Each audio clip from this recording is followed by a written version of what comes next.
नमस्कार, good morning प्यारे साथियों। कैसे आप सभी? उम्मीद करती हूँ सभी प्यारे साथी एकदम मस्त शानदार जिंदाबाद जबरदस्त होंगे। मैं वर्षा आप सभी का स्वागत करती हूँ आपके अपने प्यारे परिवार रोजगार with अंकित एप्लीकेशन पर। तो प्यारे साथियों, आपकी एलटी ग्रेड शिक्षक भर्ती की संस्कृत की क्लासेस चल रही हैं। इसमें आपकी साहित्य की क्लासेस होती है सुबह 10 बजे और व्याकरण की होती है दोपहर 1 बजे। ठीक है, तो आज से ही हम आपकी एक नई क्लासेस शुरू कर रहे हैं जो कि शाम को 6 बजे होगी, यूट्यूब पर होगी।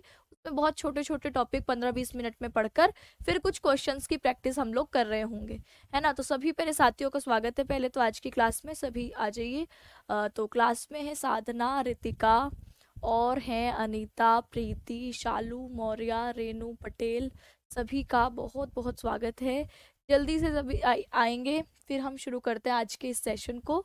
देखिए, तो हमारे पास यहाँ पर नीति शतकम की बात करें तो नीति शतकम में लगभग आपके 121 श्लोक हमें पढ़ने हैं, है ना। तो हम अभी 44 श्लोक हमने कल पढ़ लिए थे। हम 45वें श्लोक को आज पढ़ना शुरू कर रहे हैं, ठीक है। और पद्धति कौन सी चल रही है? ये तो कहेंगे अर्थ पद्धति चल रही है, यानी मान शौर्य पद्धति कंप्लीट करके अर्थ पद्धति पर हम पहुंचे थे, ठीक है। तो सभी आ चुके हैं, दीपक, गगन, मोनी, शिवानी, कीर्ति, भाई सभी को वेरी वेरी गुड मॉर्निंग, ठीक है। चलिए तो शुरू करते हैं। लिखा है, आपका श्लोक है, परिशीणः कश्चित स्पृहति यवानां प्रसृयते स पश्चात संपूर्णो गणयति धरित्रीं तृणसाम अतः अनेकान्त्यात् गुरु लघु यार्थेषु धनीनाम अवस्था वस्तूनि प्रथयति च संकोचयति च। तो ये हमारे पास ये आज का पहला श्लोक है। आज हम लास्ट में क्वेश्चंस भी करेंगे, यानी आप लोगों के जो प्रीवियस ईयर क्वेश्चंस हैं उसको भी हम लोग शुरू करने वाले हैं, ठीक है। मतलब उसको भी मैं करवाऊंगी। अब डेली बेसिस पर जो भी टॉपिक पढ़ा रही हूँ उसके प्रीवियस ईयर क्वेश्चंस आपको करवाती हुई चलूंगी, ताकि आपको ये आइडिया लगते रहे कि इस टॉपिक से क्वेश्चन कैसे आएंगे, ठीक है। कई बार क्वेश्चन बनाने का क्लास तैयार करने के साथ टाइम नहीं हो पाता था, इसीलिए क्वेश्चंस मैंने बीच में 1-2 दिन ऐड नहीं किए हैं। बाकी क्वेश्चंस मैं 2-4 जरूर ऐड करूंगी अब से, ताकि आपको ये पता चल जाए कि क्वेश्चंस आ कैसे रहे हैं, ठीक है। नहीं, क्वेश्चन नंबर नहीं पूछता है ना। ये कभी भी नहीं पूछेगा कि भैया कौन सा नंबर का श्लोक है। आपको बस श्लोक पता होने चाहिए। और अभी क्वेश्चंस कैसे आएंगे वो आप लोगों को मैं दिखाऊंगी अभी, ठीक है। इसके बाद किरातार्जुनीयम हम लोग पढ़ेंगे।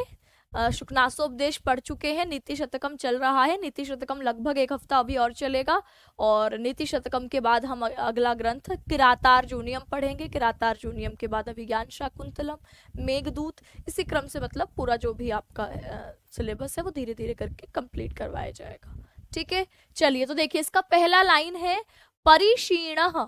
परिशीणः यानी जो दरिद्र है, कमजोर है, ठीक है। अत्यंत क्षीण, क्षीण कमजोर होता है, परिशीण यानी बहुत कमजोर, दयनीय अवस्था, दरिद्र अवस्था। कश्चित स्पृहति, तो कोई व्यक्ति जो दरिद्र है वो स्पृहति चाहता है। क्या चाहता है? कहा यवानाम, यव होते हैं जौ, यवानाम मतलब बहुवचन, जौ की, जौ यानी जो अनाज होता है ना, उसकी प्रसृतये, प्रसृतये यानी अंजलि, अंजलि मतलब इसको ये हम ऐसे करके कोई चीज उठाएं तो उसको अंजलि कहते हैं। तो यानी एक दरिद्र व्यक्ति आपके अंजलि भर, आपके यवानाम यानी जो जौ है, धान, आपके धान आदि या कहो अनाज आदि, इसकी इच्छा रखता है, इसको वह चाहता है, इसकी लालसा रखता है। तो परिशीणः अत्यंत आपके दरिद्र व्यक्ति, क्षीण कमजोर व्यक्ति, है ना, कोई स्पृहति लालसा करता है, लालच करता है, चाहता है, यवा नाम जौ के, प्रसृतये एक अंजलि को। तो कोई दरिद्र व्यक्ति जौ की केवल एक अंजलि को पाने के लिए भी लालसा रखता है, लालायित रहता है, चाहता है। और सह पश्चातः, और वही बाद में, पश्चात मतलब बाद में। अब बाद में कब? जब वही दरिद्र व्यक्ति अमीर बन जाता है ना, समृद्धशाली बन जाता है। तो वही कहा सह पश्चात, वही पश्चात में संपूर्णो, संपूर्ण को, गणयति गणना करता है, धरित्री, संपूर्णो धरित्री गणयति, संपूर्ण धरित्री को, संपूर्ण वसुधा को, संपूर्ण धरती की गणना करता है। तीर्ण समाम, तिनके के समान, वही व्यक्ति जब क्या हो जाता है, समृद्ध हो जाता है, धन से पूर्ण हो जाता है, वही संपूर्ण धरित्रीम, पूरी पृथ्वी को तृण समाम, एक तिनके के समान तुच्छ मानता है। तो यानी वही जब वह दरिद्र था तो उसको एक अंजलि भर धान की लालसा रहती थी, और सह पश्चातः संपूर्णो गण्यति, वही जब धन धान्य से संपूर्ण हो जाता है तो वही गणना करता है इस धरित्री, इस पृथ्वी की तृण समाम, तिनके के समान। तो वही व्यक्ति जब संपन्न हो जाता है तब संपूर्ण पृथ्वी को तिनके के समान तुच्छ मानने लगता है। अतः अतः अनेकांत्यात, तो अतः इसलिए, अनेकांत्यात, अनेकांत्यात का मतलब है अनिश्चितता या कहो अस्थिरता, है ना, स्थिर ना रहना।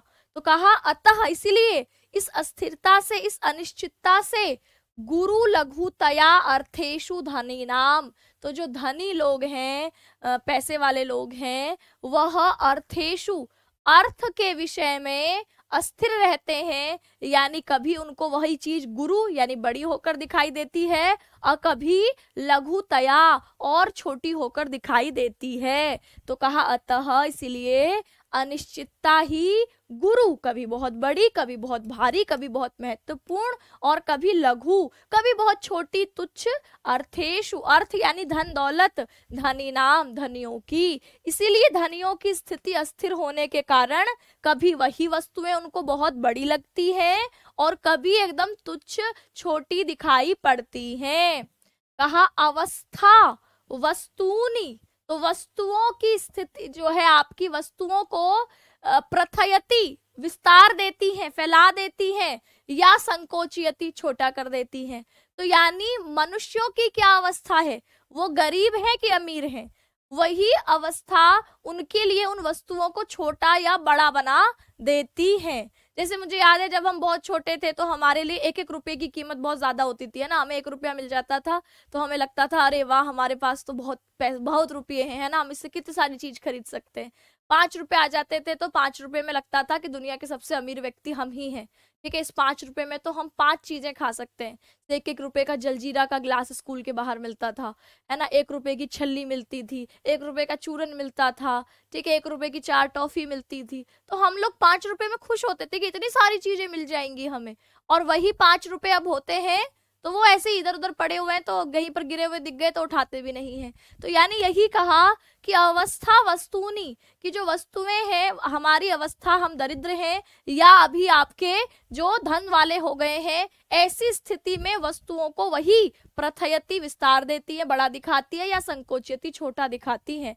तो मनुष्य की कैसी अवस्था है, वही वस्तुओं को कभी बड़ा कर कर दिखा देती है तो कभी छोटा करके दिखा देती है। और वही कभी 5 रुपए की जरूरत हो तो वही 5 रुपया बड़ा आपके आप ढूंढते हैं। महीने का आखिरी होता है तो महीने के आखिरी में आप देखोगे ऐसी हालत हो जाती है कि घर से ऑफिस तक पहुंचने के लिए ऑटो का किराया, है ना, वो अकाउंट में ये देख रही होती है कि भैया आज पहुंच जाऊंगी ऑफिस की नहीं, इतना किराया है अकाउंट में कि नहीं। तो ऐसी स्थिति भी हो जाती है। और वहीं शुरुआत में सैलरी आती है तो ऑटो क्या, फिर तो जो है कैब वगैरह जो भी बुक हो जाए उससे आ जाओ, क्यों, शुरुआत में पैसा रहता है। और धीरे धीरे वो पैसा महीने के आखिरी तक खत्म होता है तो लास्ट में अकाउंट रोज घर से चेक करके निकलना पड़ता है कि भैया आज ऑफिस पहुंच जाएंगे कि नहीं, कि बेइज्जती होगी रास्ते में। तो यही बात इस श्लोक में कही गई है।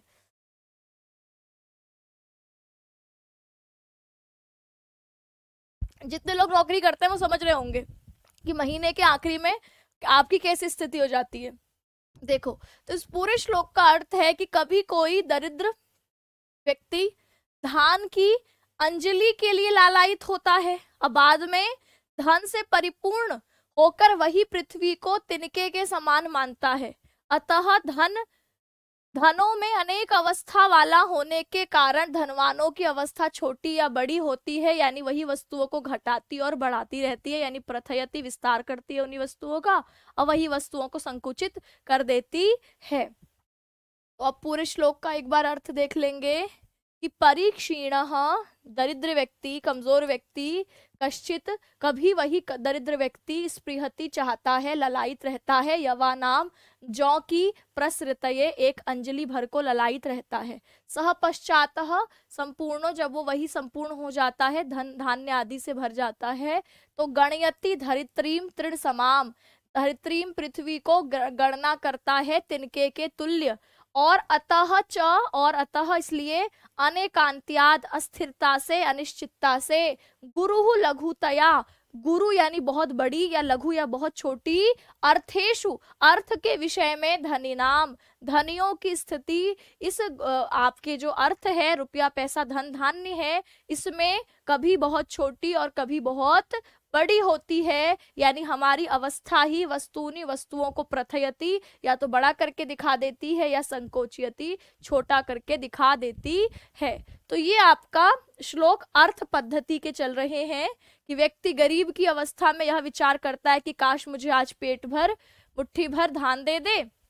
इस स्थिति में उसके लिए मुट्ठी भर चावल का अत्यधिक महत्व होता है।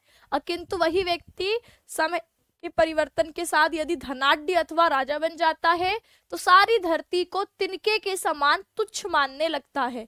इसी आकस्मिक परिवर्तन को स्पष्ट करते हुए कवि कहते हैं कि वास्तव में संसार में कोई भी वस्तु ना तो बहुत महत्वपूर्ण है और ना ही बहुत महत्वहीन, अपितु यदि उसे मनुष्य की आवश्यकता पूरी होती है तो उसके लिए वो महत्व की है, और यदि उससे उसकी आवश्यकता पूरी नहीं होती तो उसके लिए वो महत्वहीन हो जाती है ना। तो अतः धन की कोई स्थिति या मूल्य नहीं, अपितु उसके प्रति व्यक्ति की कितनी चाह है, यही उसके महत्व को घटाती बढ़ाती है। इसीलिए यह निश्चित रूप से कहा जा सकता है कि व्यक्ति की अपनी अवस्था ही दुर्बल और सबल अनेक रूपों वाली होती है। छोटी या बड़ी होने के कारण वस्तुओं के महत्व को घटाती या बढ़ाती रहती है। वस्तु का स्वयं में तो कोई महत्व नहीं होता, यानी हमारी जरूरत ही वस्तुओं को छोटा या बड़ा करके हमें दिखाती है। अपने आप में वस्तुएं छोटी बड़ी नहीं होती, वो हमारा महत्व की बात है कि हमारे लिए कौन सी चीज जरूरी है। जैसे मेरे लिए जरूरी है कि भाई मेरे पास जो है वो किताबें, मैं किताबों पे जितना खर्च करना चाहूँ मैं कर सकती हूँ, मतलब मुझे ऐसा कोई संकोच नहीं होता कि इतनी महंगी किताब है तो नहीं खरीदूं, है ना। मुझे है कि भैया अगर ये मेरी नॉलेज को, ज्ञान को बढ़ाने वाला है तो मैं खरीदूंगी किताब, महंगी से महंगी खरीद लूंगी। अब वहीं आप मुझे कपड़े खरीदने के लिए बोलो, है ना, कुछ ऐसी जो खाने पीने में खर्च करने के लिए बोलोगे तो वहां मैं आपको बहुत कंजूस दिखाई दूंगी कि मैं जो है कपड़े में अगर 500-1000 रुपए भी खर्च हो रहे हैं तो मुझे लगेगा हाय इतनी महंगी कमीज ले ली, इतनी महंगी कुर्ती ले ली, है ना।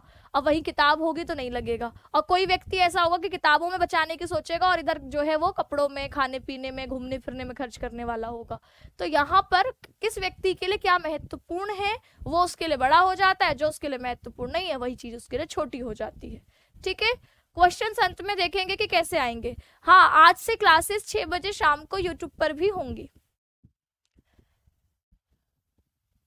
व्याकरण की हैंड पीडीएफ नहीं मिली है, ठीक है मैं बोल दूंगी, है ना। Hand PDF, hand written PDF कल की अपलोड हो जाएगी। बाकी आप लोग कोशिश करिए हैंड रिटन पीडीएफ व्याकरण की खुद से बनाइए, ठीक है। दूसरे की पीडीएफ से पढ़ने से अच्छा, साहित्य मैं मानती हूँ बहुत बड़ा है, विस्तार वाला है, तो ऐसे में आपको खुद के नोट्स बनाने के टाइम नहीं मिल पाता होगा। पर अगर व्याकरण में भी आप दूसरों के नोट्स के भरोसे बैठे हैं कि कोई हैंड रिटन करके हमें दे दे तो ये बहुत गलत बात है। वो तो हम आपको देंगे ही, पर फिर भी आपको व्याकरण तब तक समझ में नहीं आएगा जब तक आपने खुद से पेन लेकर के कॉपी में लिखा नहीं है।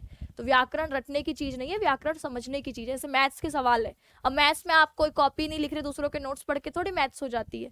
तो व्याकरण भी बिल्कुल मैथ्स ही है कि जब तक आप खुद से वो सूत्र है, सूत्र को एग्जाम्पल में घटा के नहीं देख रहे हैं, स्टेप बाय स्टेप आपको नहीं पता कि वहां पर क्या हुआ है, तब तक आपको व्याकरण समझ में नहीं आएगी। तो इसीलिए व्याकरण में खुद के नोट्स जो बना रहा है वो बिल्कुल ठीक है। जो दूसरों के नोट्स कोई कॉपी के करने के भरोसे बैठा है तो मतलब फिर आपकी व्याकरण की तैयारी हो नहीं रही। मैं 1 बजे भी आज क्वेश्चंस शामिल करने वाली हूँ कि किस तरीके के क्वेश्चन व्याकरण से आ रहे हैं, ताकि आपको ये पता चल जाए कि जो आपने पढ़ा है उसमें से आप क्वेश्चन लगा भी पा रहे हो कि नहीं लगा पा रहे। ठीक है, अब देखिए व्याकरणात्मक टिप्पणी देखें तो इस शब्द में परिशीणः शब्द है, परिशीणः में परि उपसर्ग है, शी धातु से हम स प्रत्यय भूतकाल के अर्थ में करते हैं तो परिशीणः शब्द बनता है। प्रसृति ही शब्द, किसी भी शब्द के अंत में ति ही होता है तो समझ जाइए वहां 3 प्रत्यय है। ये जो है ये ऐसे लिखा हुआ है, आधा क ती न, है ना, ये भी आधा क और त। तो ये जो 3 प्रत्यय, श्रुति है, गीति है, नीति है, रीति है, ये सारे 3 प्रत्यांत हैं जिन भी शब्द के अंत में ति होता है। अपरा उपसर्ग तो है ही, श्री धातु है, प्रसृति ही। अच्छा, गणयति रूप है, गण धातु का लट लकार प्रथम पुरुष एक वचन का रूप है ये, है ना। लट लकार प्रथम पुरुष एक वचन में तिप प्रत्यय जुड़ता है जब आप धातु रूप पढ़ेंगे या शब्द रूप। जैसे मैं आज से आपको शब्द रूप पढ़ाने वाली हूँ। अच्छा, एक डाउट मैं कल ग्रुप में देख रही थी, सुप्तिगंतम समझ में नहीं आया है, तो शब्द रूप जो 6 बजे पढ़ाऊंगी उसमें मैं आपको जो प्रत्यय होते हैं उनके बारे में भी समझाऊंगी। तो 6 बजे वाली क्लास जरूर देखना आज शाम को, है ना। तो वहां पर आपको ये जो ये धातु के पीछे जैसे यहाँ पर तिप जोड़ दिया तो ये समझ में आएगा। अभी तो खैर धातु रूप नहीं शुरू कर रही, पर जब धातु रूप शुरू करूंगी तब ये समझ में आएगा, ठीक है। अब लिखा है एकांतस्य भावः एकांत्यम, एकांत का जो भाव है उसको हम एकांत्य कहते हैं, और न एकांत्यम जहां एकांत का भाव नहीं है, एक और अंत्य से एकांत शब्द बना है, तो जहां एकांत्यम का भाव नहीं है उसको अनेकांत्यम कहते हैं। और यहाँ पर हम कहेंगे नए तत्पुरुष, नहीं के अर्थ में, ना अनेकांतम इति अनेकांत, ना एकांतम इति अनेकांत्यम, तो नहीं के अर्थ में समास होता है तो नए तत्पुरुष समास।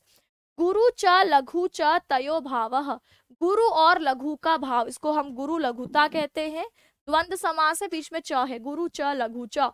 गुरु लघु से हम तल प्रत्यय करते हैं, तल प्रत्यय एक स्त्रीलिंग प्रत्यय है, तद्धित प्रत्यय, इसके इस प्रत्यय को जोड़ते हैं तो अंत में ता दिखता है।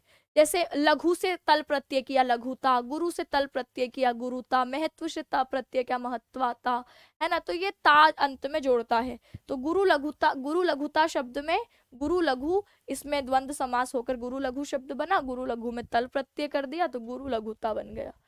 आपके अब कौन सा शब्द है, संकोचयति। संकोचयति में सम उपसर्ग है, कुछ धातु का लट लकार प्रथम पुरुष एक वचन का रूप है। संपूर्णः गणयति, अब यहाँ पर संपूर्णः गणयति पद देखें, हाँ ये रहा, ये संपूर्णः गणयति में जो विसर्ग है, संपूर्णः में विसर्ग है, आगे हर्ष प्रत्याहार का वर्ण होता है तो क्या होता है, तो आप कहेंगे यहाँ पर ओ हो जाता है, यानी विसर्ग को ओ में बदल जाता है, हसी च सूत्र लगता है, इसमें विसर्ग संधि हो जाती है। तो ये आपके विसर्ग संधि को यहाँ पर दिखा रहा है। इसके अलावा हम देखें तो गुरु लघुतया अर्थेषु, गुरु लघुतया, तया में आ है, अर्थेषु में अ है, आ और अ मिलकर आ हो गए हैं।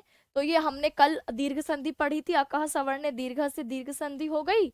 अब पृथु आपके जो है पृथु विस्तार के अर्थ में आता है, इससे ऋच प्रत्यय करके तिप का रूप प्रथयति, प्रथयति लट लकार प्रथम पुरुष एक वचन का रूप है कि विस्तार देता है। और तृणेन समाम, तिनके के समान, तो यहाँ पर तृण से के समान सम शब्द के साथ तृतीय विभक्ति तृण में हुई है, तो इसीलिए यहाँ पर तृतीय तत्पुरुष समास आप कहेंगे। तो ये आपकी व्याकरणिक टिप्पणी। इसके आगे हम पढ़ते हैं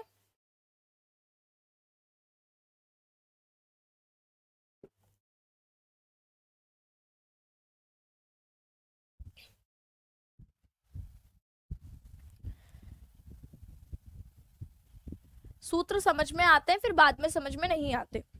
सूत्र आपने क्लास में समझ लिए, उसको जब तक 10 बार आप प्रैक्टिस नहीं कर रहे वो दिमाग में नहीं बैठेंगे। मुझे भी नहीं आते थे, है ना, मुझे भी याद है कि भाई जब मैं पढ़ती थी सूत्र तो जब तक मुझे भी लगता था कि क्लास में समझ में आ गए, उस वक्त समझ में भी आ जाते थे, और बाद में मैं 1 हफ्ते बाद खोलूं तो मुझे समझ में ना आए, फिर मुझे वो सूत्र बिल्कुल शुरू से पढ़ना पड़े।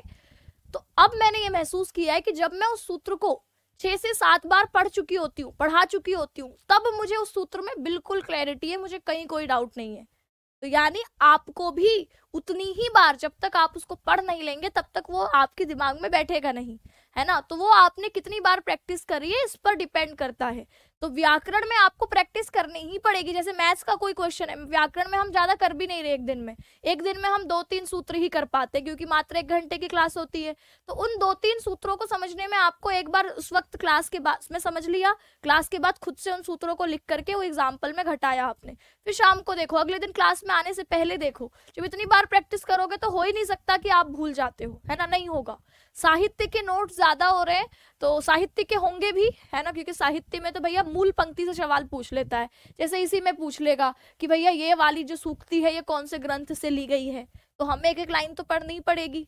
हाँ, अगर जिसको समझ में आता है, यानी जिसको दिक्कत नहीं है संस्कृत समझने में बहुत ज्यादा, तो आप पूरी एक लाइन का अनुवाद ना करके सीधे श्लोक लिखिए, इसका हिंदी अर्थ लिखिए, और श्लोक का अर्थ आप क्लास में सुन ही रहे हैं तो याद हो जाता है। तो इतना करके व्याकरणिक टिप्पणी कुछ मुख्य लिख करके आगे बढ़ जाइए। एक लाइन का पूरा अनुवाद मत करिए, जिसको समझ में आ रहा है वो तो उसके लिए फिर ज्यादा नहीं होगा। लेकिन अगर समझ में नहीं आ रहा है तो फिर तो हमको करना पड़ेगा कि हम एक शब्द का अर्थ लिख रहे हैं, एक एक लाइन का अनुवाद कर रहे हैं, फिर पूरे का एक साथ अनुवाद बता रहे हैं, ताकि जब आप यहाँ से पढ़ने के बाद एग्जाम टाइम पर रिवीजन करोगे, है ना, एग्जाम टाइम पर रिवीजन के लिए ये नोट्स तैयार हो रहे हैं, ये मान के चलो अभी आप जितने डिटेल में अभी नोट्स बनाओगे तो उतना वो चीजें आपको बेहतर समझ में आ रही होगी। आज से 6 महीने बाद भी आप नीति शतकम दोबारा खोलोगे तो फिर दोबारा किसी का लेक्चर खोल के देखने की जरूरत नहीं है, आपके पास आपके बने हुए नोट्स हैं, जिसको आप आज से 1 साल बाद, 2 साल बाद, 3 साल बाद कभी खोल के देख लो, आपका ये नीति शतकम फाइनल तैयार है, जिसमें कोई एक डाउट आप लोगों को नहीं बचेगा। ऐसी शुकनासोपदेश, शुकनासोपदेश में भी मैंने आपको इस तरीके से उसको करवा दिया है कि आप उसको कभी भी आज से 6 महीने बाद, 8 महीने बाद, साल भर बाद भी खोल के देखोगे तो शुकनासोपदेश समझ में आ रहा होगा, ठीक है। नोटिफिकेशन ऐप में नहीं डलेगी, आप खुद से 6 बजे का जब टाइम है तो आप अपने फोन में अलार्म लगा लीजिए 6 बजे की क्लास का, है ना। नोटिफिकेशन कैसे यहाँ हम उसको डाल सकते हैं, है ना, बाकी फिर भी पूछ लूंगी मैं टीम से अगर ऐसा कुछ पॉसिबल है, अन्यथा मुझे नहीं लगता कोई नोटिफिकेशन की जरूरत है। टेलीग्राम पे ग्रुप पे आपको लिंक शेयर कर दिया जाएगा, आप अपनी मर्जी से 6 बजे जुड़िए, ठीक है।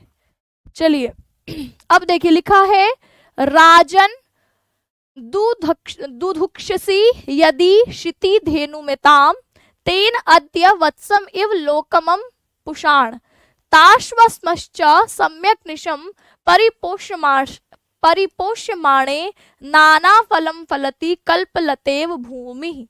अब यहाँ पर अर्थ पद्धति का ये श्लोक है, कहा राजान दुधुक्षसी, राजन दुधुक्षसी, राजन यहाँ पर संबोधन का पद है कि हे राजन, दुधुक्षसी दुहना चाहते हो, दुधुक्षसी क्या है, दुहना चाहते हो, तो सामने वाले को संबोधित करके बात बोली जाती है तो मध्यम पुरुष एक वचन का रूप है, देखो सी, जैसे आप कहते हो तीतः अंति सी, तो ये दुधुक्षसी, राजन दुहना चाहते हो, तो दुह धातु का लट लकार का मध्यम पुरुष का एक वचन का रूप है कि राजन दुधुक्षसी दुहना चाहते हो, किसको, यदि क्षिति धेनुम एताम, तो यहाँ पर धेनुम और एताम पद है।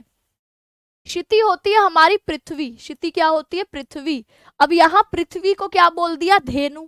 रूपक अलंकार में जैसे होता है ना, रूपक अलंकार में जैसे मैं बोलूं तुम्हारा चेहरा जो है चांद है, तो ये रूपक है जिसमें हम उपमेय को ही क्या मान लेते हैं, उपमान मान लेते हैं। तो यहाँ क्षिति पृथ्वी को क्या कह दिया, धेनु कह दिया है, पृथ्वी पर धेनु का आरोप। तो कहा पृथ्वी रूपी गाय को एताम, धेनुम, धेनुम पद है, धेनुम में आगे एताम जोड़ दिया है, तो कहा कि इस पृथ्वी रूपी गाय को हे राजन दुहना चाहते हो, ये लिखा है ना। तो राजन दुधुक्षसी दुहना चाहते हो यदि क्षिति धेनुम पृथ्वी रूपी गाय एताम, इस पृथ्वी रूपी गाय को यदि तुम दुहना चाहते हो, तेन अद्य, कौन सी संधि है, तेन अद्य, तो कहा तेन अद्य, उसके लिए तुम्हें आज क्या होगा, तो तेन अद्य, उसके लिए आज वत्सम इव, वत्सम इव, तो वत्सम इव यानी वत्सम होता है बछड़ा, इव मतलब समान, तो उसके लिए बछड़े के समान, लोकम, लोकम यानी संसार, लोकम, लोकम पद में के बाद है अमुम, लोकम अमुम, अमुम का अर्थ है इस लोक को, द्वितीय विभक्ति का ही यह भी पद है कि लोकम अमुम, इस लोक को, इस संसार को पुषाण पोषित करो, यानी जैसे अगर तुम, जैसे हमको गाय दूहनी हो, गाय से दूध निकालते हुए अगर आपने कभी देखा हो, तो गाय से दूध निकालने के लिए हम अगर जो बछड़ा है उसको पहले गाय के पास ले जाते हैं, है ना। बछड़ा जो है वो गाय का थोड़ा सा दूध पीता है, तो गाय का जो पूरा दूध है वो उसके थन में उतर आता है और उसके बाद आप फटाफट फटाफट जो है वो पूरा दूध निकाल लेते हो। तो ऐसे ही कहा राजन अगर दुधुक्षति दूहना चाहते हो, किसको दूहना चाहते हो, तो कहा पृथ्वी रूपी गाय को दूहना चाहते हो, तो तेन अद्य, उसके लिए आज वत्सम इव, बिल्कुल बछड़े के समान, लोकम अमुम, इस लोक को, इस संसार को पुषाण पोषित करो, पुष्ट करो, ठीक है। तो आज इस प्रजा रूपी बछड़े को बछड़े की भांति पोषित करो, तो लोक मतलब इस संसार को, और संसार में राजा के क्या होगा भैया, प्रजा होगी, प्रजा को तुम पोषित करोगे तो अपने आप। अब प्रजा को पोषित करने का मतलब है कि जो आपकी प्रजा है ना, तो उसको हम, जैसे प्रजा ने एक अच्छी खेती करनी है तो अच्छी खेती करेगी, जो किसान लोग हैं वो अच्छी खेती करेंगे तो फसल अच्छी होगी। तो पहले अच्छी खेती करने के लिए किसान को आपको आप बताना पड़ेगा कि भैया खेती किस तरीके से की जाती है, कैसे आप ज़्यादा आउटपुट ले सकते हो, कैसे खाद डालनी है ना, कैसे ऐसी खेती करनी है कि पृथ्वी को भी नुकसान ना पहुंचे। तो इस तरीके से हम जब प्रजा को पुष्ट करते हैं तो अपने आप यह पृथ्वी भी धन धान्य देने वाली हो जाती है। तो कहा इस पृथ्वी से धन धान्य चाहते हो तो पहले तुम्हें प्रजा को बछड़े के समान पोषण देना पड़ेगा, पुष्ट करना पड़ेगा। तस्मिन च, और उसमें भी सम्यक निशम, सम्यक निशम यानी आपके सम्यक में भी यहाँ पर देखेंगे जशत्व संधि हुई है, सम्यक और अनिशम। अनिशम का मतलब क्या होता है, लगातार, है ना। सम्यक अनिशम परिपोष्यमाणे, तो सम्यक रूप से ठीक प्रकार से निरंतर पोषित किए जाने पर ही, तस्मिन यानी इस लोक, इस संसार में इस प्रजा को ठीक प्रकार से निरंतर पोष्यमाणे, पोषित होने पर ही, जब वह प्रजा निरंतर ठीक प्रकार से पोषित होती रहेगी, नाना फलम, नाना मतलब अलग अलग प्रकार के, फलम फलती, फल फलाने वाली यानी देने वाली, उत्पन्न करने वाली यह होती है। कल्पलता इव भूमि ही, तो यहाँ भूमि को यहाँ पर तुलना किससे करी, कल्पलता से। तो यही पृथ्वी कल्पलता के समान हो जाती है, कल्पलता इव।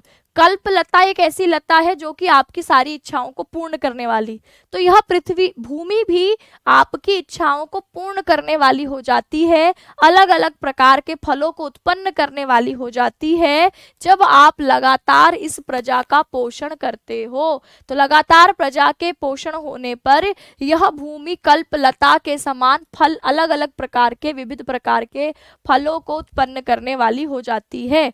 तब यह भूमि कल्पलता की भांति अनेक रूप के फलों को प्रदान करने वाली होगी। तो इस पूरे का अर्थ क्या हो गया कि हे राजन, यदि तुम इस पृथ्वी रूपी गाय को दूहना चाहते हो तो उसके लिए इस प्रजा को आज बछड़े के समान पुष्ट करो, और उसके निरंतर ठीक प्रकार के परिपुष्ट होने पर, पोषित होने पर यह भूमि कल्पलता के समान अनेक फलों को निष्पादित करती है, फल देती है, फल उत्पन्न करती है। तो अब पूरे चारों पंक्तियों का एक साथ कि राजन दुधुक्षसी, राजन दूहना चाहते हो यदि क्षिति धेनुम एताम, इस पृथ्वी रूपी धेनु को दूहना चाहते हो तो तेन अद्य, उसके लिए आज, वत्सम इव बछड़े के समान, लोकम अमुम, इस संसार को, इस प्रजा को, पुषाण पोषित करो, पुष्ट करो, तस्मिनश्च, इसमें, इसके पोषित होने पर ही, सम्यक ऋषम, लगातार इसमें यानी इस प्रजा में, सम्यक ऋषम लगातार निरंतर ठीक प्रकार से, परिपोष्यमाणे पोषित होने पर, नाना अलग प्रकार के फलम फलती, फल उत्पन्न करती है, कल्पलता इव भूमि, कल्पलता के समान भूमि। तो यहाँ पर संधि बता दीजिए, एक तो इस वाले पद में, इस वाले पद में कौन सी संधि है, इसके अलावा इसमें कौन सी संधि है ना, ये आपने पढ़ चुके हो। ये भी वैसे ये भी आप कह सकते हो झलाम जशवंत सूत्र, खैर व्यंजन संधि में पढ़ोगे आप ये झलाम जशवंत सूत्र, लेकिन ये दोनों आप पढ़ चुके हो। तो जल्दी बताइए कौन सी संधि है, तेन अद्य, तेन में अ है, अद्य में अ है, तो अ और अ क्या हो गया है, आ, तेनाद्य लिखा है, तेनाद्य। तो तेनाद्य पद में अ मिलकर आ हो गया, यानी दीर्घ संधि है, अक सवर्ण दीर्घ सूत्र से। कल्पलता इव, कल्पलता इव को लिखा है कल्पलतेव, तो यहाँ पर लता में आ था, इव में ई था, आ और ई मिलकर ए हो गया है, तो आद गुण सूत्र से गुण संधि। व्याकरणिक टिप्पणी की बात करें तो दोग्धुम इच्छसी, दूहने की इच्छा रखते हो, इसके लिए दूह धातु के लट लकार मध्यम पुरुष एक वचन का रूप है, और परिपोष्यमाणे में परि उपसर्ग है, पुष धातु है, शानच प्रत्यय करते हैं, तो मानह, माना, मानम होता है, तो यहाँ पर पोष्यमाणः शब्द है, पोष्य माणे सप्तमी, पोष्यमाण बन करके उसको सप्तमी विभक्ति का रूप पोष्यमाणे कर दिया। क्षिति एव धेनु, तो यहाँ पर क्षिति को धेनु के रूप में दिखाया है, क्षिति ही एव धेनु, क्षिति धेनु, पृथ्वी रूपी जो गाय है उसके यहाँ पर कहा है क्षिति रूपाह धेनुताम, की पृथ्वी के रूप में है जो गाय, ठीक है, द्वितीय विभक्ति का रूप है। पुष धातु से हम यहाँ पर सिप प्रत्यय यानी जो आपका मध्यम पुरुष एक वचन का प्रत्यय है लोट लकार में, कि पोषाण पोषित करो, है ना, पुष्ट करो, यह आपका आज्ञा दे रखी है, पुष्ट करो, पोषण करो। तो यहाँ पर लोट लकार जो है उसके मध्यम पुरुष एक वचन का है, क्योंकि राजा सामने वाला मध्यम पुरुष को बोला जा रहा है, इसलिए मध्यम पुरुष एक वचन का ही रूप है। तेन अद्य पदे दीर्घ संधि, तेन अद्यः, तस्मिन च व्यंजन संधि है इसमें, और व्यंजन संधि से आपके जो है तस्मिनश्च ये पद बना हुआ है। कल्पलता इव पदे गुण संधि, आ और ई मिलकर गुण हो गया है। ठीक, आगे लिखा है सत्य अनृता च परुषा प्रियवादनी च हिंस्त्रा दयालु अपि च अर्थपरा वदान्या नित्य व्यया प्रचुर नित्य धनागमा च वरांगना इव विरपति अनेक रूपता। तो अब लिखा है सत्या और अनृता। सत्य होता है सच और अनृता होता है झूठ। तो कहा कि कभी सच कभी झूठ। परुषा प्रियवादनी च, परुषा होता है कठोर, और प्रियवादनी जो प्रिय मधुर बोलने वाली हो। तो कभी सच बोलने वाली, कभी झूठ बोलने वाली, कभी कठोर बोलने वाली, तो कभी मधुर भाषिणी, मधुर बोलने वाली, प्रिय बोलने वाली। हिंसरा, कभी हिंसा करने वाली, है ना, हिंसक स्वभाव दिखाने वाली। दयालु अपि, और कभी दयालु भी। च अर्थपरा, कभी अर्थपरा यानी अर्थ पर केंद्रित। च अर्थपरा, कभी धन पर केंद्रित, धन की लालची। वदान्या, और कभी बिल्कुल उदार, धन को देने वाली, है ना, उदार दानशील। नित्य व्यया, कभी नित्य खर्च करने वाली, है ना, और प्रचुर नित्य धनागम, और कभी धन को एकदम जो है खींच कर लेकर आने वाली, है ना, जिसमें निरंतर धन का आगमन हो, ऐसा करने वाली। वरांगना इव, यहाँ पर देखिए, ठीक है, वरांगना, वरांगना इव, वरांगना इव में कौन सी संधि है? वरांगना कहते हैं वैश्या को, और इव तुलना कर रखी है वैश्या के समान। नृप नीति, यहाँ पर देखेंगे नृप, नृप मतलब आपके राजा, और नीति राजनीति हो गया इसका अर्थ, है ना। नृप नीति ही, विसर्ग को र हो गया है, और लिखा आगे अनेक रूपता, है ना, क्या लिखा है?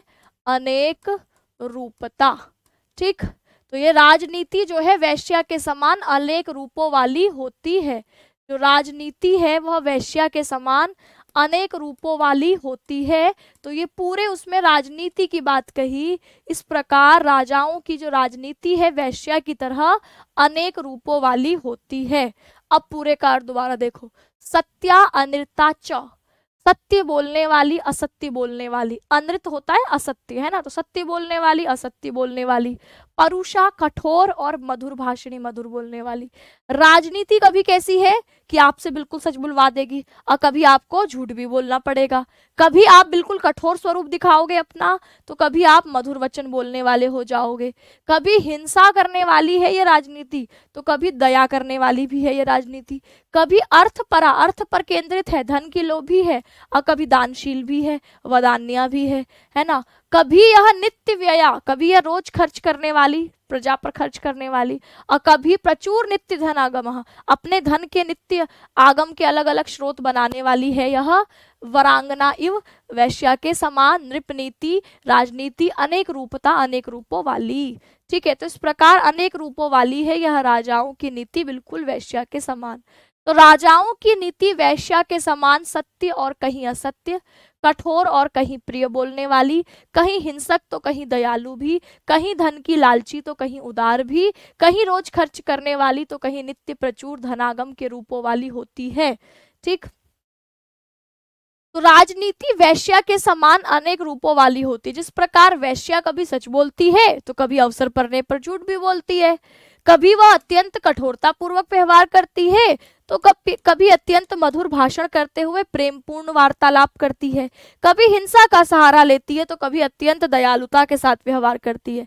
इसी प्रकार कभी उसकी गिद्ध दृष्टि केवल धन को प्राप्त करने में लगी रहती है तो कभी वह दानादि के द्वारा अत्यंत उदारता का परिचय देती है।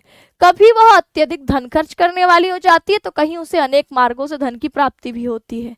ठीक इसी प्रकार हमारी राजनीति, राजाओं की नीति भी अनेक रूप वाली होती है। वह भी कभी अवसर पाकर झूठ बोलती है तो कभी सच बोलती है।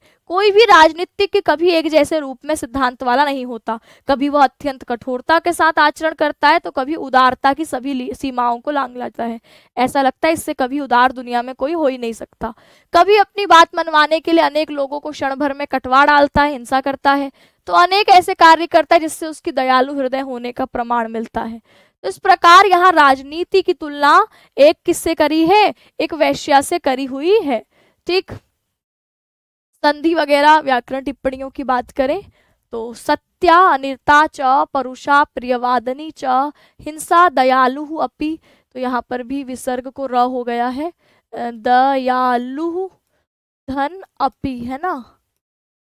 इसको देखेंगे तो यहाँ पर च धन अर्थ परा, ठीक है। वदान्या नित्य व्यया प्रचुर नित्य धनागमा, धन आगमा, धन आगमा, धन और आगमा, आगमा। वरांगना इव, व वारांगना इव, नृपनीति ही, नृपनीति ही, नृपनीति ही अनेक रूपता, अनेक रूपता। तो जहां विसर्ग का योग किसी स्वर या व्यंजन से है वहां तो विसर्ग संधि है। इसके अलावा चार्थ परा में देखो च में भी अ है, अर्थ में भी अ है, तो आ हो गया चार्थ परा। फिर है वरांगना इव, तो वरांगना में आ था, इव में ई था, आ और ई ए हो करके गुण संधि वरांगने हो गया है। ठीक, तो और इसके अलावा हम देखें तो सत्या च अनृता च, सत्य और अनृत, सत्य और असत्य, ये आपके और के अर्थ में होता है समास, तो द्वंद्व समास है। और न रिता इति अनृता, जहाँ रित नहीं है, सही नहीं है, नियम नहीं है, सच नहीं है, उसको हम अनृता कहते हैं, तो नहीं के अर्थ में, जो सच नहीं है अर्थात असत्य, नए तत्पुरुष समास। ठीक है, और सत्य से अच प्रत्यय करके और टाप प्रत्यय करके सत्या शब्द बना है, सत्या अनृता च। प्रियवादिनी में आप देखेंगे प्रिय उपसर्ग है, वद धातु है, और इससे हम प्रियवादिन शब्द बना रहे हैं ऋणी प्रत्यय करके, और प्रियवादिन शब्द बन गया है तो स्त्रीलिंग का गिप प्रत्यय करके प्रियवादिनी बना दिया है ना। तो प्रियम वदति इति प्रियवादिनी, जो प्रिय बोलती है ऐसी होती है प्रियवादिनी। नित्यम वयोः यस्याः या नित्य व्यया, जो नित्य ही खर्च करने में लगी रही उसको नित्य व्यया बोलते हैं। वैश्या के विशेषण के तौर पर आया है बहुव्रीहि समास। प्रचुरम नित्यम धनागमः यस्याम सह, प्रचुर धन के आगम के स्रोत हैं जिसके पास ऐसी वह, ये भी वैश्या के विशेषण के तौर पर या राजनीति के विशेषण के तौर पर आया है, इसीलिए बहुव्रीहि। अनेकानि रूपानि यस्याः सह, अनेक रूप है जिसके, अर्थात वैश्या अथवा राजनीति, बहुव्रीहि समास है। और हिंसा शब्द में हिंस शब्द के साथ र प्रत्यय और टाप प्रत्यय करके हिंसा बना है। वारस्य जन समूह से अंगना स्त्री यासा वरांगना, ठीक है। तो आपके जन समूह की वारस्य, जन समूह के वार की अंगना स्त्री जो है उसको यहाँ पर कहा है, तो ये वारांगना हो गई, ये आपके बहुव्रीहि समास है। परुषा शब्द में प्रिय उपसर्ग, प्रिय आपके जो है वो उपसर्ग है, उषण धातु है, टाप प्रत्यय करके परुषा बन गया। इतना डिटेल में नहीं आएगा तो हर शब्द पे मत जाना आप। ये पूछ सकते हैं वरांगने पद में कौन सी गुण संधि है। धन आगम में धन का आगम षष्ठी तत्पुरुष समास, और संधि बोले तो दीर्घ संधि। नृपनीति ही अनेक रूपाः विसर्ग संधि, विसर्ग को र हो गया है। दयालु अपि अति विसर्ग संधि, विसर्ग को र हो गया है। च अर्थ परा में दीर्घ संधि। तो ये आपके कुछ व्याकरणिक टिप्पणी है।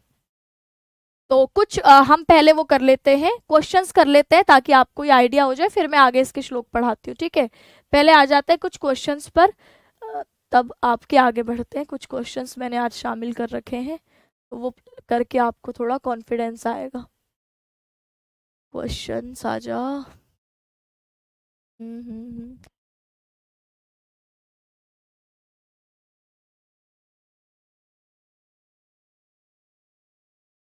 चलिए अब यहाँ पर हम कुछ क्वेश्चंस को लगाते हैं, फिर आगे के श्लोकों को पढ़ेंगे। जैसे पहला क्वेश्चन है कि नीति शतकानुसारम मूर्खाणाम आभूषणम किम, ये सारे प्रीवियस ईयर क्वेश्चन हैं।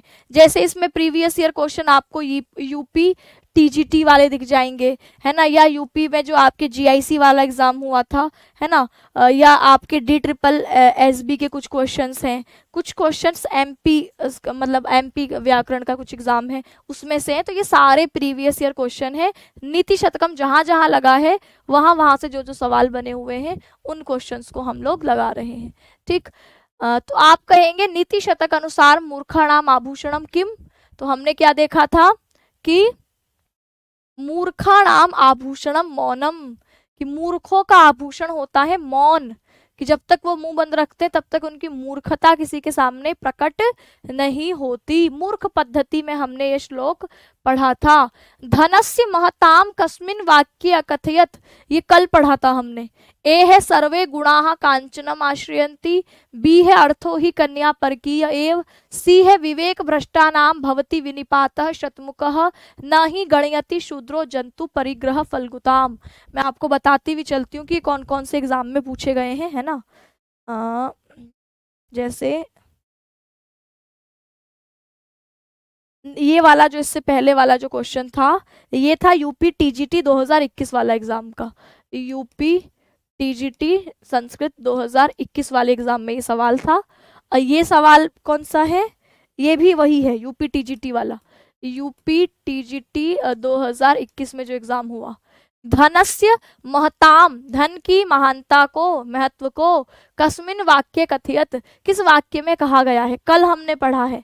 तो आप कहोगे इसमें हमने कल क्या कहा था, अर्थ पद्धति में ही हमने ये श्लोक पढ़ा था कि जो सभी गुण है ना वह सर्वे गुणाः कांचनम, कांचनम यानी स्वर्ण पर, स्वर्ण यानी स्वर्ण से आश्रित है, यहाँ धन दौलत पर ही आश्रित होते हैं, है ना, धन दौलत पर ही आश्रित होते हैं। सर्वे गुणाः कांचनम आश्रयन्ति, ये हमने कल की क्लास में पढ़ा था कि सभी गुण स्वर्ण पर, धन दौलत पर केंद्रित होते हैं। यानी मेरी जाति भ्रष्ट हो जाए, मेरा कुल भ्रष्ट हो जाए, मेरा आचरण चला जाए, है ना, ये सारी बातें कहते हुए अंत में क्या कहा था, लेकिन ये जो है आपके ये नहीं जाना चाहिए, धन नहीं जाना चाहिए। क्यों, क्योंकि धन पर ही सारे गुण केंद्रित होते हैं। तो कुछ इस तरीके से हमने कल श्लोक पढ़ा था, है ना। ये तो आपके अभिज्ञान शाकुंतलम का है। आप अर्थ देख करके सोच रहे होंगे धन की बात है, नहीं, यहाँ पर कहा है कन्या पराया धन है। जैसे आप सुनते हो ना लड़कियां पराया धन होती हैं, तो यहाँ अर्थो ही कन्या पर की। अभिज्ञान शाकुंतलम में जो आपके कर्ण ऋषि है वो शकुंतला को बोलते हैं कि आज मेरा बड़ा बोझ उतर गया, है ना, लड़कियां वास्तव में पराया धन ही होती हैं। विवेक भ्रष्टा नाम भवति विनिपातः शतमुखः, ये भी शतकम में ही था कि विवेक भ्रष्ट जो जिसका विवेक भ्रष्ट हो जाता है, सही गलत का विवेक करने का, अलग करने का जिसकी क्षमता खत्म हो जाती है, उसका अनेकों प्रकार से विनिपात होता है, पतन होता है। जैसे गंगा का एग्जाम्पल इसमें आया था। न ही गणयति शूद्रो जंतु परिग्रह फलगुताम, ये भी नीति शतकम का है, लेकिन इसमें धन की बात नहीं कही।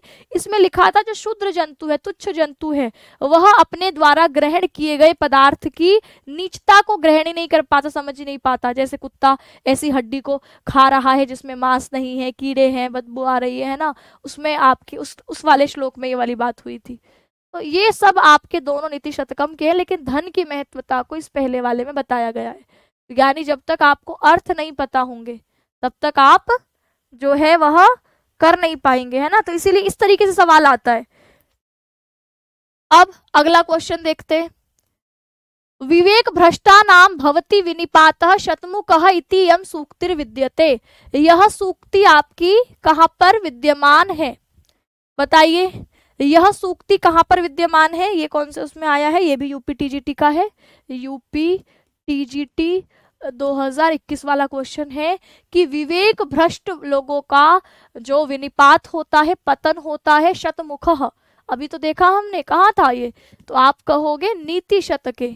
तो सूक्तियों से सवाल जो पूछा जाता है वो ऐसे, शुकनासो उपदेश पढ़ा तो शुकनासो उपदेश से कोई सूक्ति पूछ ली, ठीक है, और यहाँ पर कोई पढ़ा तो उसकी कोई लाइन देकर पूछ लिया कि भैया कौन से ग्रंथ का है। चलो अभी तो आप 1-2 ही पढ़ रहे हैं तो फिर भी याद रहेगा। जब आप 9-10 ग्रंथ पढ़ चुके होंगे तो 9 ग्रंथ पढ़ने के बाद तो सब खिचड़ी पक जाएगी दिमाग में, तो वो ना पके, वो मिक्स ना हो, वो याद रहे, इसके लिए जो जब पढ़ रहे हैं उसको पूरा अच्छे से बिल्कुल क्लियर 100% क्लियर करते हुए चलेंगे तो वो खिचड़ी नहीं पकेगी, है ना। उत्तम जनाः किम ना परित्यजन्ति, ये श्लोक भी हमने पढ़ा था। उत्तम जनाः किम ना परित्यजन्ति, ये कौन से में आया है, ये भी यूपी टीजीटी का ही है। हाँ ये भी यूपी टीजीटी में लगा हुआ है ना, यूपी टीजीटी का जो एग्जाम होता है उसमें भी नीति शतकम लगा है। नीति शतकम यूपी टीजीटी में भी लगा हुआ है और इधर यूजीसी नेट में भी लगा हुआ है शायद, और इधर भी लगा हुआ है आपके एलटी में भी लगा हुआ है। तो यहाँ से सवाल बहुत बनते हैं। उत्तम जनाः किम न परित्यजन्ति, ये मैंने आपको बताया था। नीच लोग तो काम को शुरू ही नहीं करते और मध्यम लोग शुरू तो करते हैं, विघ्न आने पर छोड़ देते हैं, लेकिन जो उत्तम लोग होते हैं वो प्रारब्धम कार्यम ना परित्यजन्ति, प्रारब्ध काम को छोड़ते ही नहीं जब तक क्या ना हो जाए, फल प्राप्ति ही। तो फल प्राप्ति तक, फल प्राप्त होने तक यह निरंतर कार्य को करते ही रहते हैं। 3 अधम, मध्यम, उत्तम कैटेगरी के लोगों की बात कही गई थी, है ना। उत्तम जनाः किम न त्यजन्ति प्रारब्धम कार्यम, प्रारब्ध किए हुए कार्य को उत्तम लोग नहीं छोड़ते हैं। अब आपने लिख दिया यहाँ पर, ज्यादातर लोग बी बता रहे हैं, धनार्जनम, धन का अर्जन नहीं छोड़ते हैं। अब देखो यही है ना, अभी श्लोक आप पढ़ जरूर रहे हैं लेकिन पढ़ने के बाद अभी क्लैरिटी नहीं आई है आप लोगों को। ठीक, चलिए आगे देखते हैं। चलो ये आपको अच्छा इससे पता लग जाएगा, जो साथी गलत कर रहे हैं उनको ये पता लग जाएगा कि वो गड़बड़ कैसे कर रहे हैं। मतलब पढ़ने के बाद भी अगर सवाल नहीं लगा पा रहे हैं तो यानी दोबारा पढ़ने की जरूरत है और इसी हिसाब से पढ़ने की जरूरत है कि क्वेश्चन आपके गलत ना हो। जैसे लिखा शीयन्ते खलु भूषणानि सततम वाग्भूषणम भूषणम अत्र स्थायी भूषणम किम, ये भी यूपी टीजीटी का ही सवाल है। यूपी टीजीटी 2021 का ही यह भी सवाल है। एक ही देखो, एक ही उससे कितने सवाल आए हैं एक ही एग्जाम में, नीति शतकम से कितने आ गए सवाल, क्योंकि भाई पूरे इसमें 111 श्लोक भी तो है, तो लगभग 4-5 नंबर का वेटेज होगा नीति शतकम का।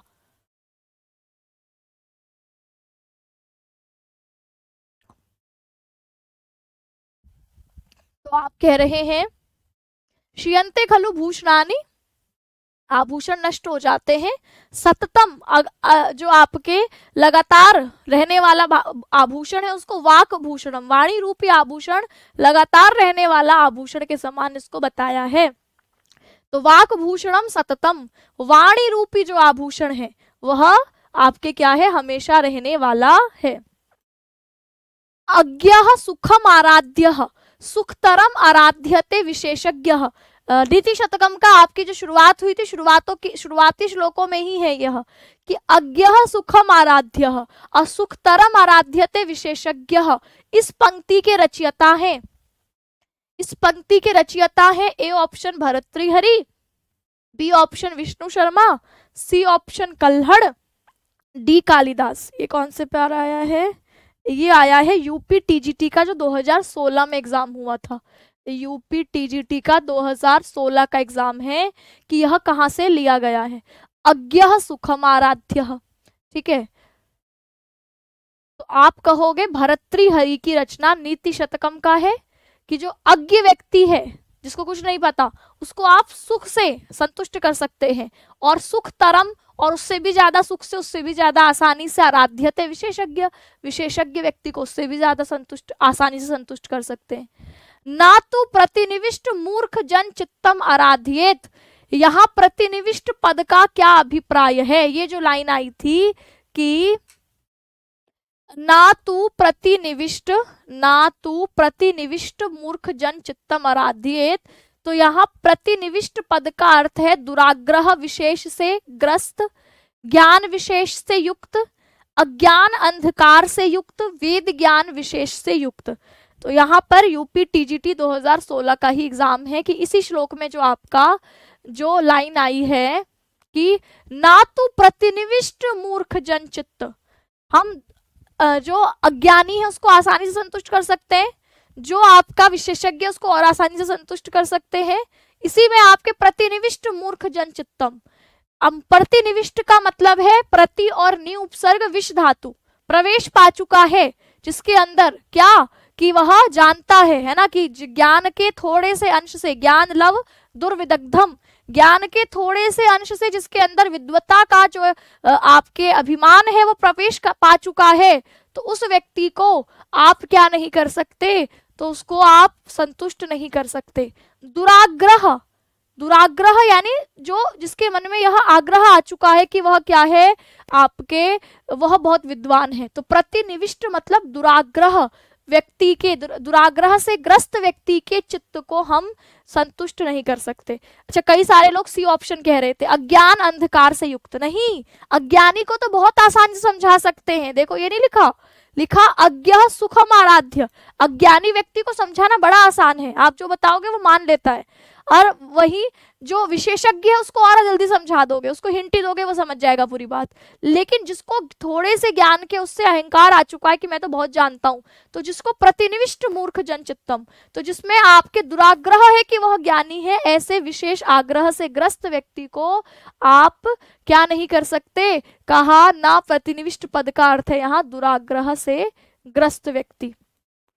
नीति श्लोक भर्तृ हरिणा, नीति शतके भर्तृ हरिणा कीदृशम मंगलाचरणम प्रस्तुतम। ये कौन सा है, एग्जाम में आया है, आरपीएससी का एग्जाम में ये है ना, आरपीएससी में पूछा गया है, आरपीएससी सामान्य व्याकरण 2019 का ये क्वेश्चन है कि नीति शतक के भर्तृहरि ने मंगलाचरण जो प्रस्तुत किया है वह वस्तु निर्देशात्मक है, वह नमस्कारात्मक है, वह आशीर्वादात्मक है या स्वागतात्मक है। बताइए कैसा है, कैसा मंगलाचरण है। आप कहेंगे कि यहाँ पर आपके नमस्कारात्मक मंगलाचरण को किया गया है ना। कैसे मंगलाचरण को किया गया है, जो नमस्कारात्मक मंगलाचरण है वह यहाँ पर किया गया है ना। चलिए अब अगला क्वेश्चन है, ब्रह्मा अपि कम नरम न रंजयति। ये कहाँ से पूछा गया है, ब्रह्मा अपि।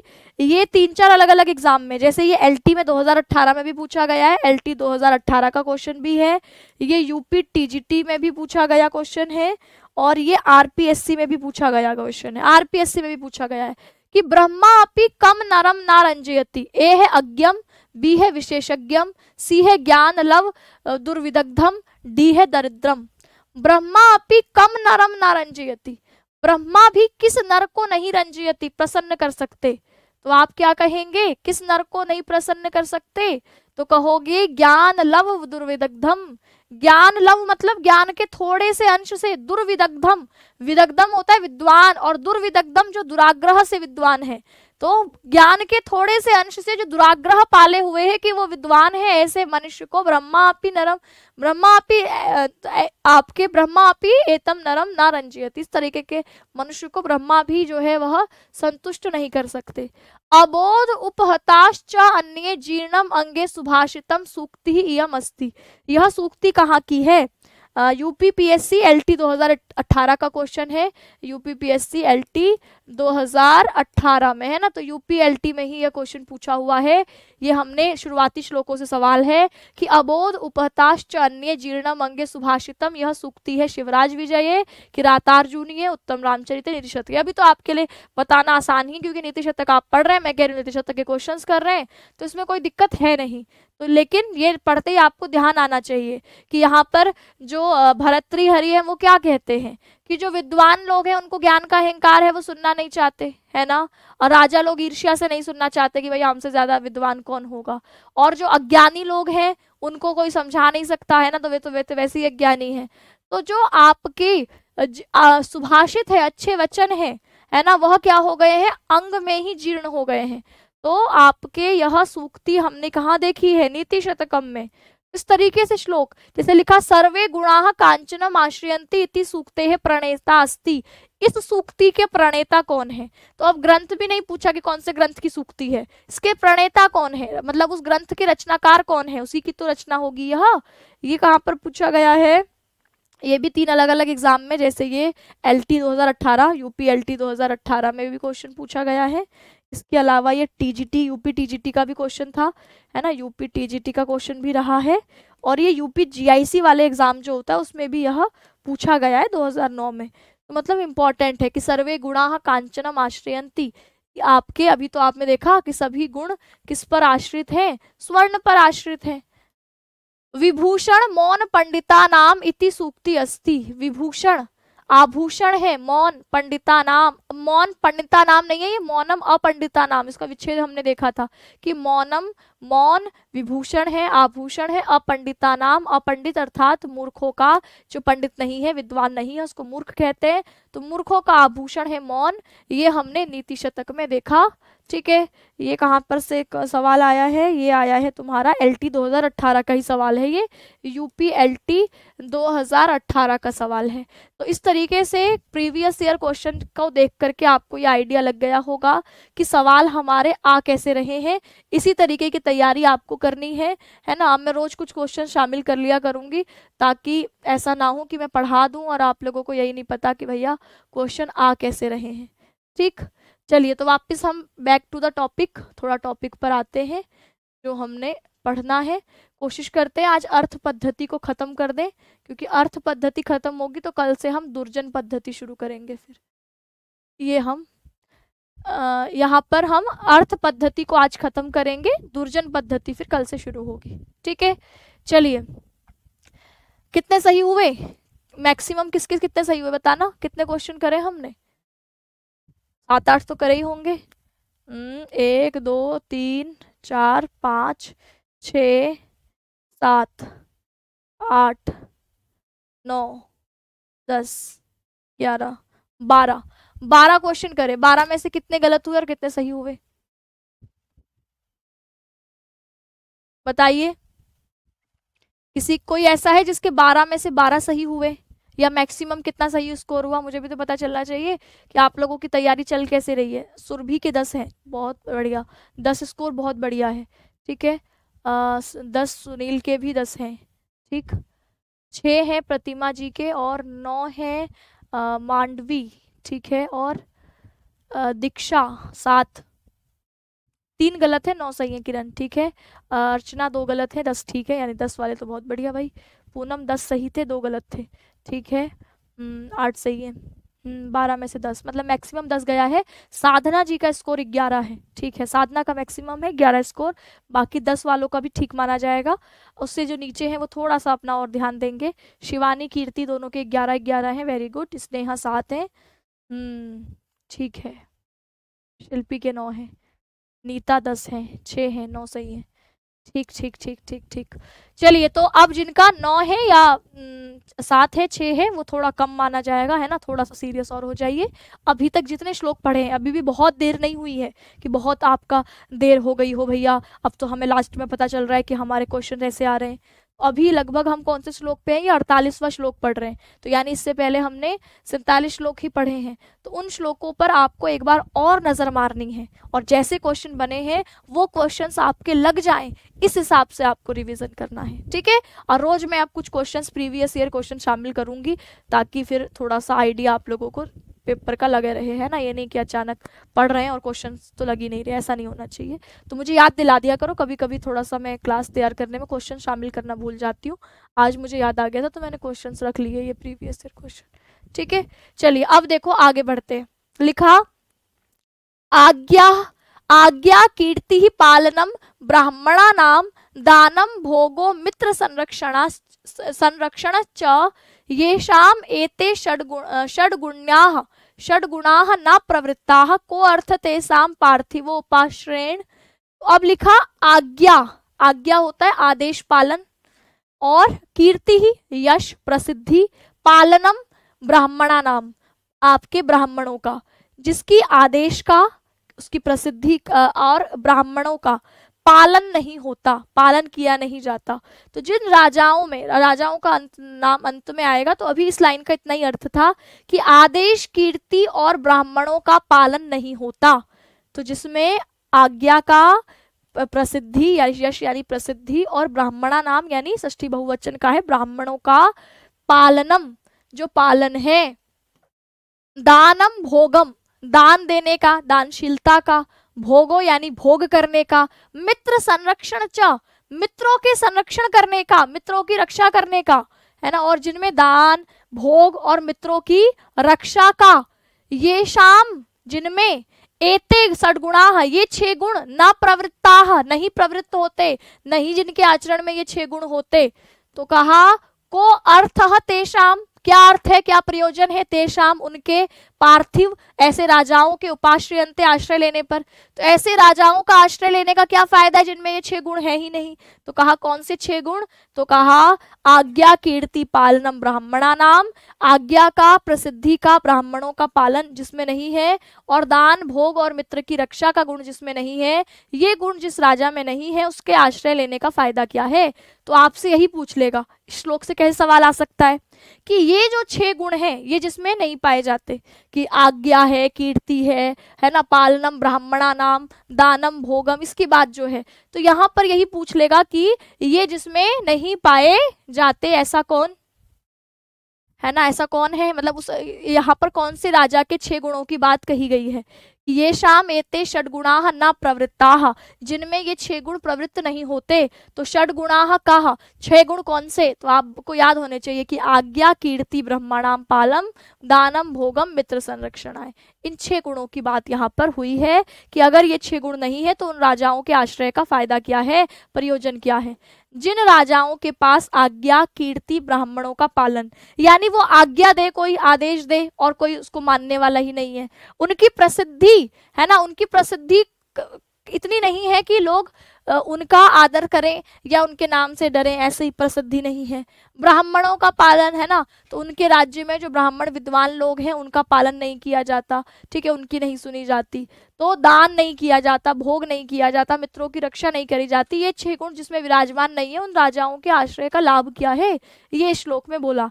तो जिन राजाओं की आज्ञा उनकी प्रजा पालन नहीं करती, जिसका आदेश प्रभावशाली नहीं होता, जिनकी उदारता और प्रजा पालन की कीर्ति दिग्विजय में प्रसारित नहीं होती है ना, जिनकी प्रसिद्धि है ही नहीं उनके कहीं राज्य में, जो विद्वान एवं ब्रह्मज्ञानी ब्राह्मणों का ठीक प्रकार पालन नहीं करते, उनको आदर सत्कार नहीं करते, जो याचकों को धनराशि दान नहीं देते, जो अपने ऐश्वर्य का भी बेचारे उपभोग नहीं करते और मित्रों और हितैषियों की रक्षा भी नहीं कर पाते, ऐसे राजाओं के आश्रय में रहने से लाभ क्या है। ऐसे राजाओं के राज्य में उनकी सेवा में रहना तो पूर्णतया निरर्थक है जिस राजा में ये 6 गुण नहीं है। तो ये आपके इसमें कहा। कुछ व्याकरणिक टिप्पणियों की चर्चा करें तो आप कहोगे कि पृथ्वी से अण प्रत्यय करते हैं, तो पृथ्वी से अण प्रत्यय करने पर यहाँ पर पार्थिवः शब्द बनता है, पार्थिवस्य उपाश्रयेण षष्ठी तत्पुरुष समास है। पालनम में ल्युट प्रत्यय है, जहां भी अनम दिखेगा ल्युट प्रत्यय, जैसे पालनम, गमनम, हसनम, लेखनम, तो ये जहां भी अनम दिखता है वहां ल्युट प्रत्यय होता है, ठीक है। धातु से जब अनम दिखता है तो भुज धातु से घय प्रत्यय करते हैं तो भागः। मित्राणाम संरक्षणम, तो मित्राणाम संरक्षणम, मित्रों का संरक्षण, षष्ठी तत्पुरुष समास है। और यहाँ पर संरक्षण शब्द देखें तो सम उपसर्ग रक्ष धातु से लिट प्रत्यय करके संरक्षणम शब्द बन गया। प्रवृत्त में प्र उपसर्ग है, वृत्त धातु है, त प्रत्यय भूतकाल वाला हो गया।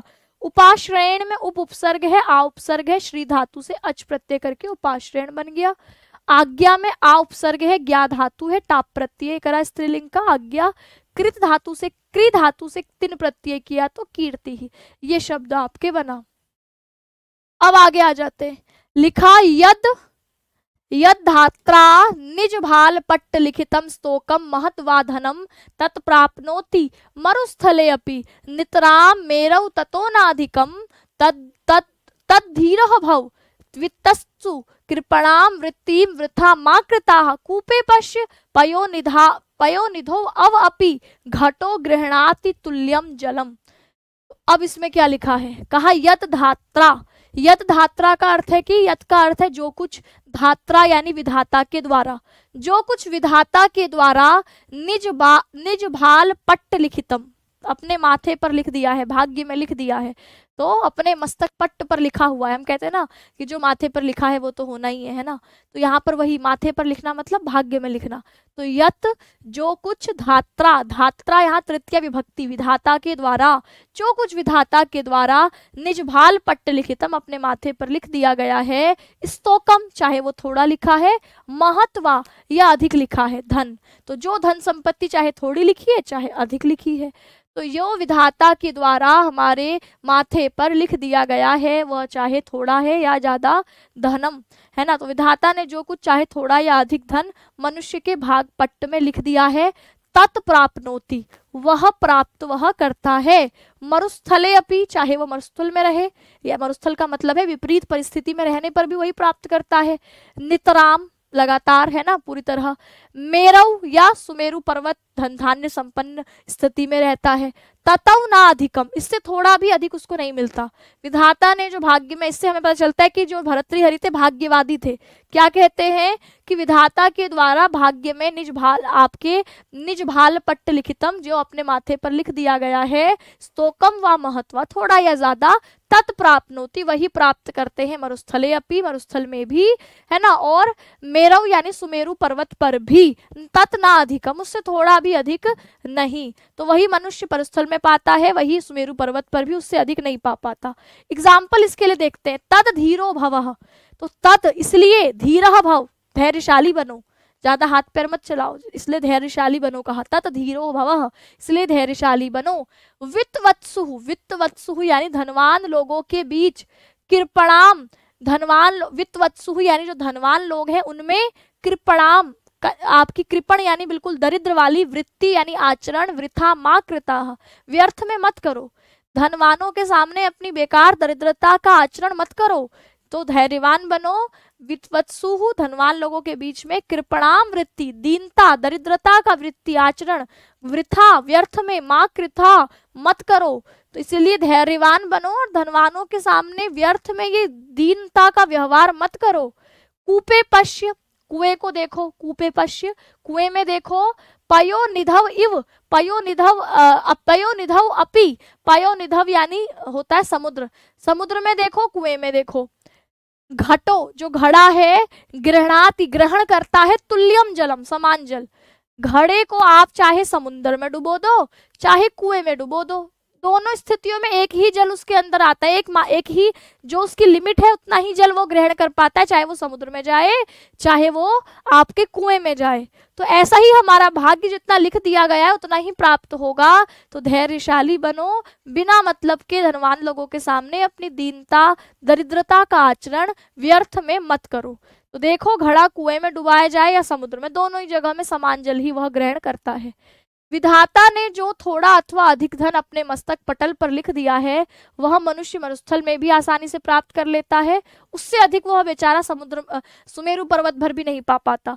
इसलिए धैर्यवान बनो, क्योंकि धनवानों के प्रति व्यर्थ में दीनता का व्यवहार मत करो। देखो, घड़ा चाहे कुएं में हो, समुद्र में हो, समान जल ही ग्रहण कर पाता है।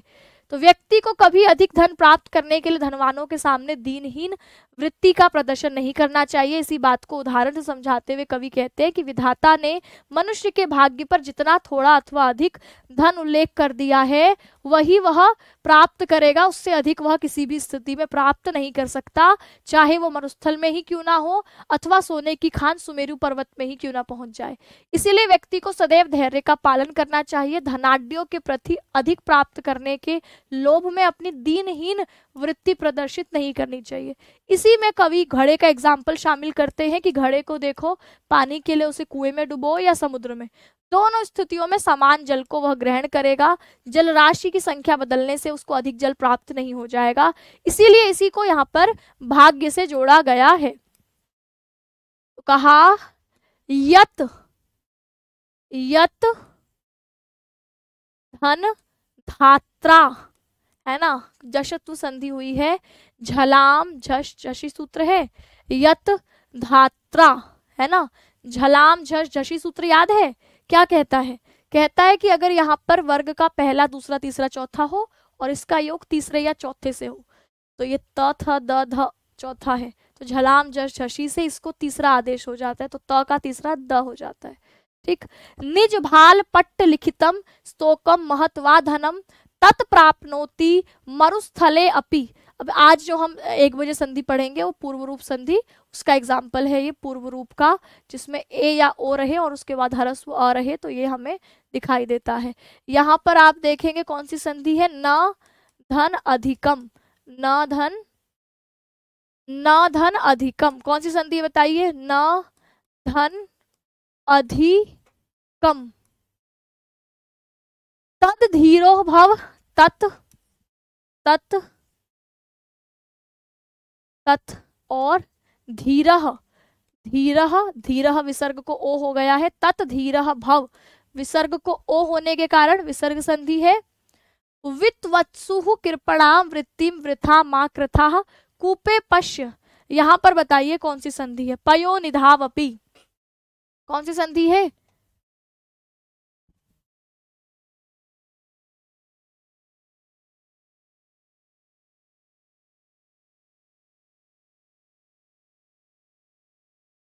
तो यहाँ पर आप देखेंगे कि इसको हम अयादि संधि कहेंगे। पयो निधौ और अपि, पयव निधौ और अपि, तो औ की जगह आव होकर वापी बना है, अयादि संधि हुई है यहाँ पर। ठीक है, तो व्याकरणिक टिप्पणी पर चर्चा कर लेते हैं क्योंकि समय हो रहा है, हमें क्लास छोड़नी पड़ेगी, यहाँ किसी और की क्लास है स्टूडियो में। ठीक है, तो यहाँ पर देखेंगे सबसे पहले धात्रा शब्द में धा शब्द से त्रिच प्रत्यय करते हैं, तो धात्री इसी का तृतीय विभक्ति बहुवचन का एक वचन का रूप है, धात्रा विधाता के द्वारा। वित्त मत्त शब्द में सप्तमी विभक्ति का रूप लगाकर वित्त वत्सु कर रखा है। वैसे वित्त मतलब होता है धन और मतुब वाला अर्थ में होता है तो धनवत यानी धनवाला, वित्तवत यानी धनवाला, है ना। पयो निधि ही पयो निधौ सप्तमी विभक्ति का रूप है यह। और पयासाम निधि, पानी का जो सागर है, तो ऐसे में उसको षष्ठी तत्पुरुष समास कहेंगे। और पयस शब्द का ही यहाँ पर सप्तमी विभक्ति बहुवचन का रूप बना हुआ है। यत धात्रा में झलाम जशवंते सूत्र से आपके जो है यहाँ त का द हो गया है, मतलब झलाम जशवंते नहीं, व्यंजन संधि हुई है। व्यंजन संधि में दो सूत्र आते हैं जशत्व संधि के, एक झलाम जशवंत, एक झलाम जश जशी, तो ये अपदांत झषत्व करके यहाँ पर त का द हो गया है। मरुस्थले अपि में पूर्व रूप हुई है, आज संधि पढ़ेंगे। न अधिकम में दीर्घ संधि हो गई है। धीरह भव में विसर्ग का ओ हो गया है, विसर्ग संधि। पयो निधि अपि में एचो यवा यावह सूत्र लगकर अयादि। पयव निधौ, निधौ को आपके औ की जगह आव आदेश हो गया है, तो इसीलिए ये निधाव और निधाव में अपि जोड़ गया है, तो निधावपि ये आपको दिखाई दे रहा है। ठीक, ये लास्ट श्लोक पढ़ लेते हैं, है ना। इसके बाद ये पद्धति अर्थ पद्धति खत्म हो जाएगी, फिर हमारे पास कल से दुर्जन पद्धति शुरू होगी। लिखा तानि इंद्रियाणि विकलानि तदेव कर्म सा बुद्धि अप्रतिहता वचनम तदेव अर्थो उष्मणा विरहित पुरुषः स एव तवन्यः क्षणेन भवति इति विचित्रम एतत्। तो तानि इंद्रियाणि, तानि इंद्रियाणि यानी वही कर्मेंद्रियां और जो ज्ञानेंद्रियां हैं, अविकलानी बिना किसी दोष के, तत एव कर्म वही एव कर्म वही कार्य, सा बुद्धि प्रतिहिता वही बुद्धि, अप्रतिहता बिना अवरोध के, वचनम तत एव वही वाणी, है ना, बिना प्रतिरोध के वही बुद्धि और वही वाणी, अर्थो उष्मणा विरहितः अर्थ से, अर्थ की धन की गर्मी से विरहित पुरुषः सह एव ये वही पुरुष है जो धन की गर्मी से रहित हो गया है।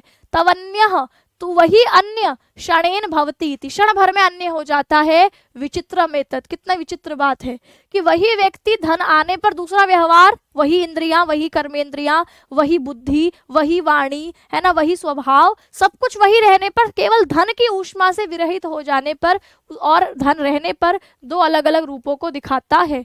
तो इसका अर्थ क्या है? वे ही स्वर्थ इंद्रियां हैं, वही कर्म है, वही अप्रतिहत बुद्धि है, वही वचन है धन की गर्मी की रहित, वही पुरुष क्षण भर में अन्य सा हो जाता है। बड़ी विचित्र बात है। ठीक, तो ये आपके इसी श्लोक को से मैं कल की क्लास भी शुरू करूंगी। अभी समय हो गया है इसलिए इसके व्याकरण टिप्पणी पर चर्चा नहीं कर रही हूँ। ये कौन सा श्लोक है आपका? 50वां है ना। तो यानी हमको अभी 50 और उधर 21 लगभग 71 श्लोक और पढ़ने हैं क्योंकि 121 श्लोक लगभग है हमारे पास, है ना। तो चलिए फिर 1 बजे मिलते हैं व्याकरण की क्लास में। जितना पढ़ाया गया है उसको रिवीजन कर लीजिएगा। 1 बजे में भी हम व्याकरण के क्वेश्चंस करेंगे जितनी संधि के आपने अभी तक कर लिए हैं, तो इसलिए क्वेश्चंस की तरीके से तैयार होकर आइएगा। जितनी संधियां अभी तक पढ़ ली है उसको एक बार रिवाइज करके आइएगा ताकि आज के व्याकरण के संधि वाले क्वेश्चंस आपके गलत ना हो। ठीक है, इस सेशन को मैं यहीं एंड करूंगी। सभी साथियों को नमस्कार, धन्यवाद।